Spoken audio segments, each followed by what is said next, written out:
সকলোৰে হৈ মই আপোনালোকৰ মুখৰ কথা মই ক'বলৈ বিচাৰিছো হিমন্ত বিশ্ব শৰ্মা জিন্দাবাদ হিমন্ত বিশ্ব শৰ্মা জিন্দাবাদ হিমন্ত বিশ্ব শৰ্মা জিন্দাবাদ ভাৰত মাতা কি ভাৰত মাতা কি ভাৰত মাতা কি আজি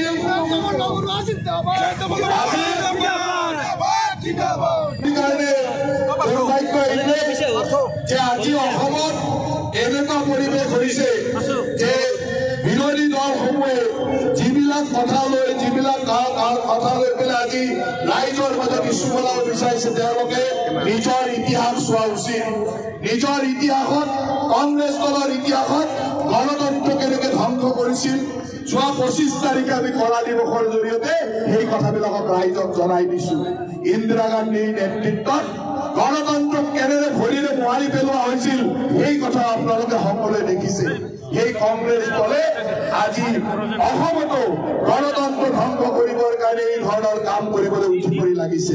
গতিকে আমাৰ দায়িত্ব হ'ল যে ইয়াৰ যোগ্য প্ৰত্যুত্তৰ দিয়া। নলবাৰীবাসী ৰাইজ ওলাই আহিছে। মই আশা ৰাখো যে নলবাৰীবাসীৰ এই উৎসাহ উদ্দীপনাই হিমন্ত বিশ্ব শৰ্মা ডাঙৰীয়াক আৰু অধিক শক্তিশালী কৰিব আৰু আমি সদায় তেওঁৰ লগত থাকি এই অঞ্চলৰ উন্নয়নৰ কাৰণে আগবাঢ়ি যাম। সকলোকে